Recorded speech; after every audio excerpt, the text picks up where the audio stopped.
Hello students, this is Siddharth. Welcome to today's session, Components of an Argument. This is the first session on arguments, and I think that this is the most important class for the entire critical reasoning course that we are dealing with, because the entire course is based on this particular class, the components of an argument. If you are thorough with the components of the argument, then you are definitely going to do well in critical reasoning and also in reading comprehension passage. So let me straight away start the class.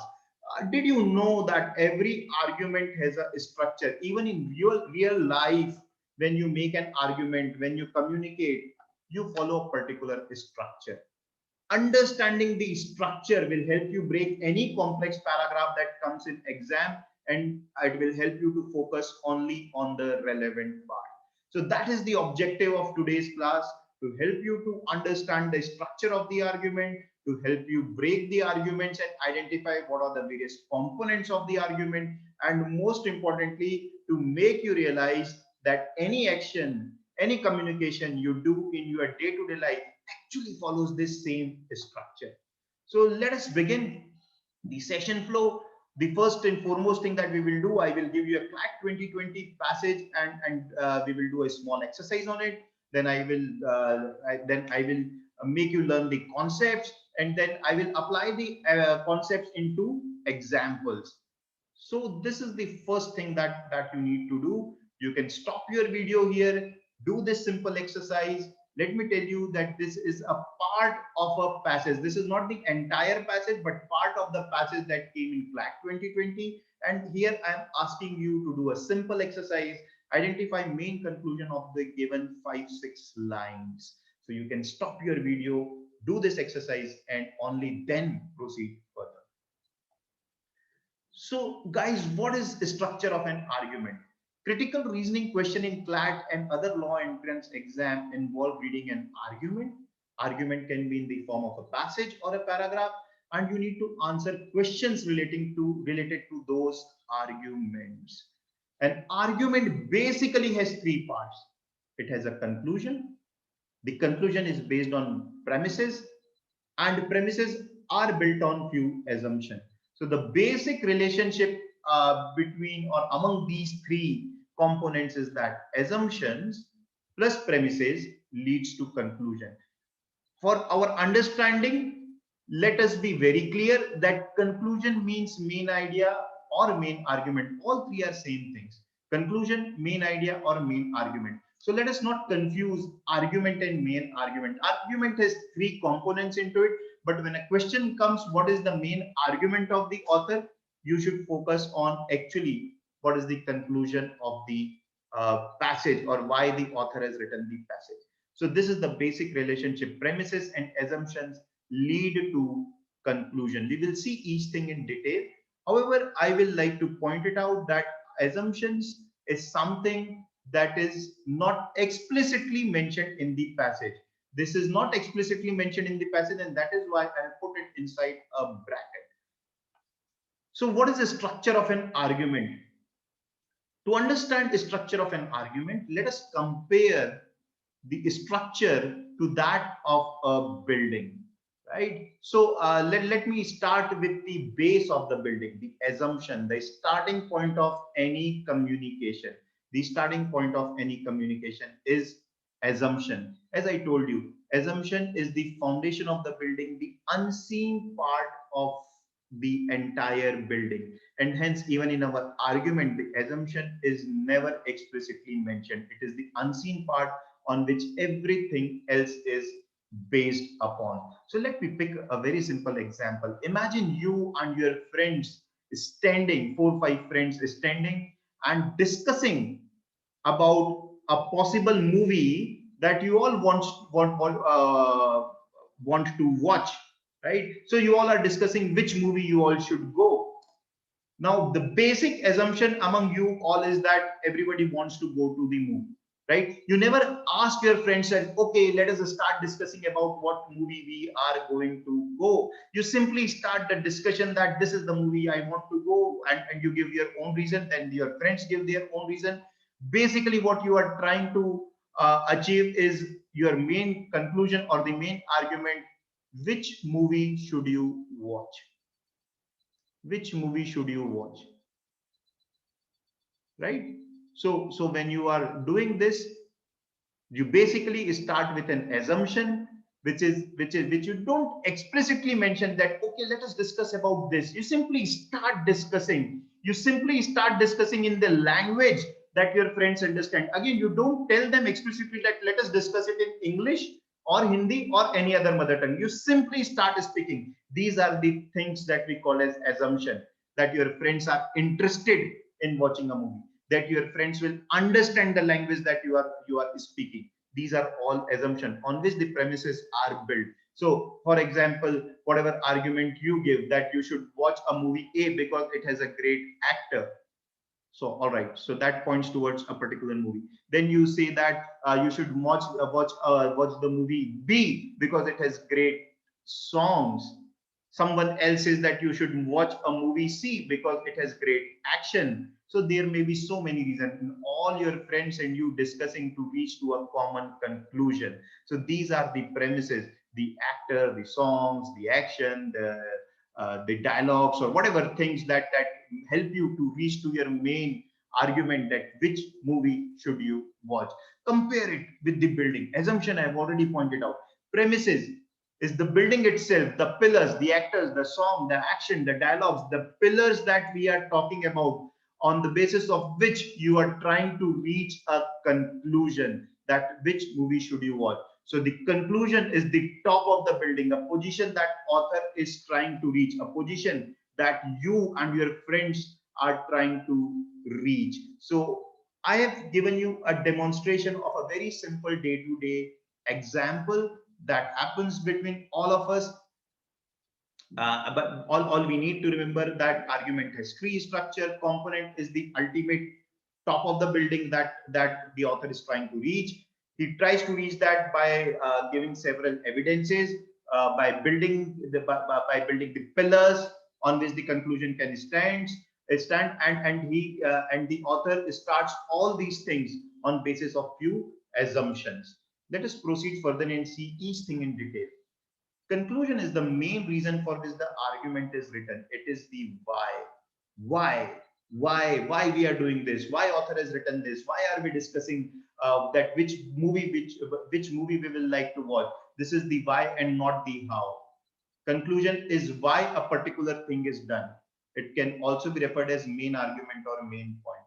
It can be in the form of opinion or a claim. Conclusion can be in the form of opinion or claim. Premises are the evidences to arrive at conclusion. It can be in the form of examples, facts, opinions, or claim.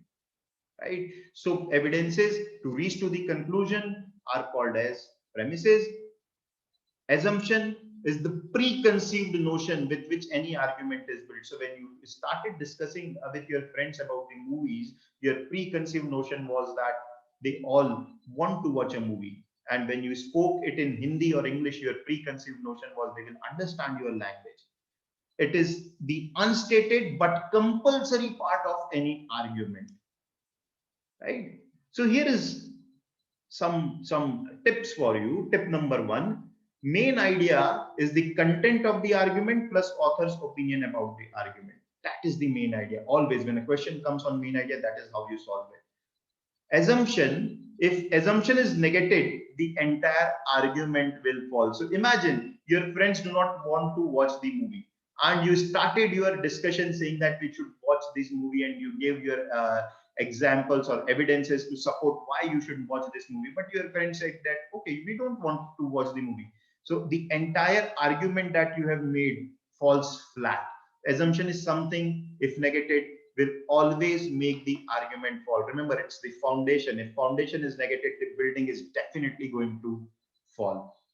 Right? So these are the few concepts that you need to remember. Let us now look at the pre-session exercise that I gave you.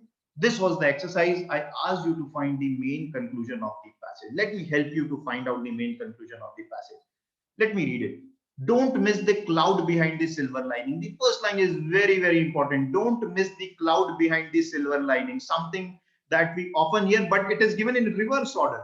Don't miss the cloud behind the silver lining means that author is going to talk about something which is negative in nature. The tone is pessimistic. Don't miss the cloud behind the silver lining. There is something negative happening behind something positive. What is that negative that we need to find out? The class 12 CBSE pass result has soared to an all-time high of this. The number of students scoring 95% has doubled. So these are all positive things. I need to look for a negative thing. If only these higher marks were a reflection of the students getting more skilled and more competitive. So, okay, this is the first negative thing that he has talked about. That although marks has increased, it doesn't mean that students have become more skilled and more competitive.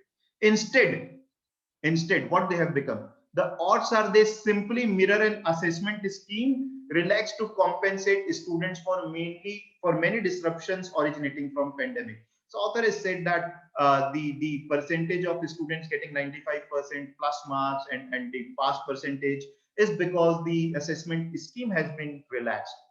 The goal of reducing student stress level during this turbulent time is excellent and laudable. Again, something positive. So right now, till this time, I have only found one thing negative, that the marks are not the marks are not true reflection of the skills. This is one thing which is negative. I was looking for this thing as negative. Let me read the last line also. But it is a fallacy that high marks can accomplish these by themselves. The real stressor after all is shortage of opportunity. So right, the positive things he has talked about, that marks are increased, marks have increased, but these marks doesn't reflect the skills and opportunities for the students.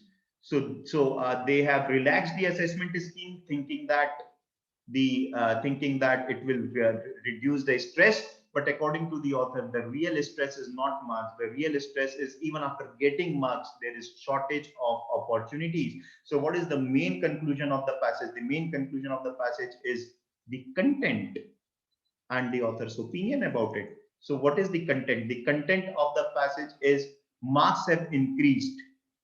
Marks have increased because of the pandemic. So it's a laudable thing. What is the author's opinion about that? So let me write, marks have increased. What is the author's opinion about it?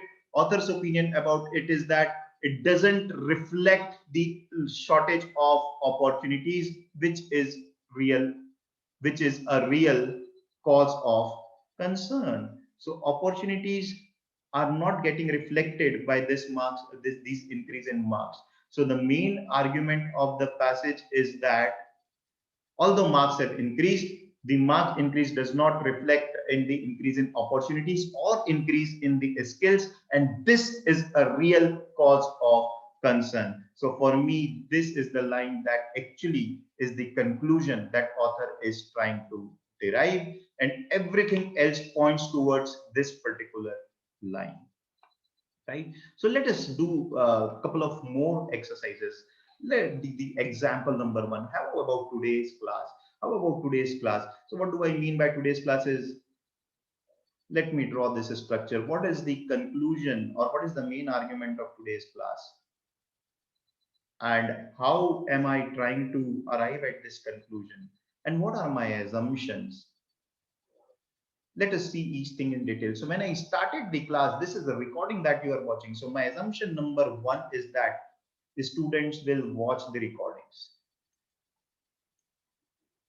This is my assumption number one. I am speaking in English, so my language won't be a problem. That is another assumption, right?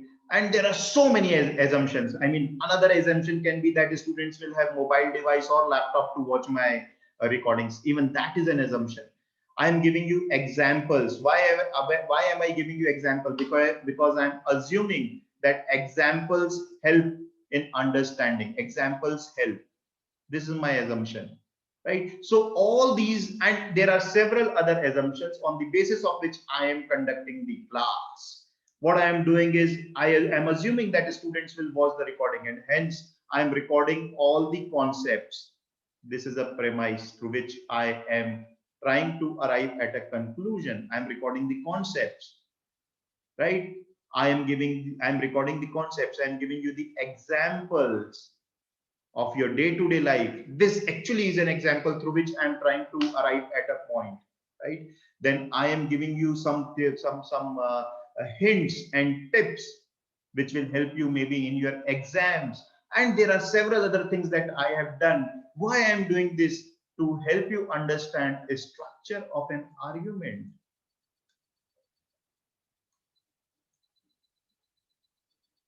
Right? So this is my main purpose, to help you understand the structure of an argument, to help you understand the structure of the argument. This is my sole purpose. And to do this, I am recording the concepts, I am giving you the examples, I am giving you the hints, and my assumptions are these things. So this is what we call as a structure of an argument. Let me give you another example, this time a different type of example. So read this, and let us try to understand what is the main argument that author is trying to make here, and what are the premises that are leading to the main argument. Right? So stop the video, read it for 2 minutes, and then proceed further. Once Federer retires, Djokovic will become the next aging veteran that fans will begin to appreciate. And if absolute jerks like Connors and McEnroe could rehabilitate their reputations, a good guy like Djokovic shouldn't have any trouble becoming a fan favorite. People will eventually forget bad on-court behavior. Just look at McEnroe, who now pompously judges other players for behavior that pales in comparison to his unparalleled ugliness. Now, this passage may be simple for few people who know about Federer, Djokovic, Connors, and McEnroe. But for majority of the students, these are the esoteric things they don't know about. So what to do in such kind of things? Break it down to the components. How do you break it down to the components? Let me demonstrate. Simply mark each statement. So there were 4 statements. So 1, 2, 3, 4. What I've done is I've broken it down. This is statement number 1. Once Federer retires, Djokovic will become the next aging veteran that fans will begin to appreciate. Statement number 2 is this, and if absolute jerks like Connors and McEnroe could rehabilitate their reputation, a good guy like Djokovic shouldn't have any trouble. This is statement number 2. Statement number 3 and statement number 4. So whenever you find a passage bit difficult, break it down, break the statements in 1, 2, 3, 4, and then list it the way I have done here. What I'm trying to do is I'm trying to understand what is it that he's trying to convey. What is the main message? So what the statement 1 talks about, post F, fans will appreciate D. In simple words, I have written this. Once Federer retires, Djokovic will become the next aging veterans that fans will appreciate. In simple words, after F, fans will appreciate D. Statement 2 talks about, if C and M rehabilitated their reputation, so can D. Now there is inference here. There is an inference here. Author has compared D with C and M, and it says that if C and M can rehabilitate their reputation, so can D. So definitely D's reputation is suffering here. That is an inference that we can draw here, isn't it? That's why he has compared it with C and M. Statement number 3, it basically talks about people forget. People eventually forget the bad on-court behavior. So definitely D has some bad on-court behavior. And to justify point number 3 that people forget, and he has given example of McEnroe. Just look at McEnroe, who now pompously judges others' players' behavior that pales in comparison to his own unparalleled ugliness. Right? So the way you have broken it down, now you can try to understand what is the main argument. Main argument has 2 parts. What is the content and what is the judgment? What is the content of the passage? The content of the passage is, will Djokovic become the next aging veteran? Who will become the next aging veteran? In a way. Post F, fans will appreciate D. Why fans will appreciate D? These are all the premises through which author is trying to come to the conclusion that fans will appreciate D post F. Why? Author has given example here. The statement number 2 is a premise. The author has given example that if C and M can do, so can D do. Then author told that people anyways forget because they have forgotten M. So all these things points towards 1. So 1 is your main argument. The content is about who will become the next favorite. author's opinion is Djokovic will become the next favorite, and the remaining 2, 3, 4 are the premises on which author is trying to arrive at the conclusion, right? So I hope the components of argument is clear to you. Very, very important concept. And in our next class, we will solve the actual exam questions around the arguments, right? So bye bye till then. Hopefully you learned a lot of things in today's class.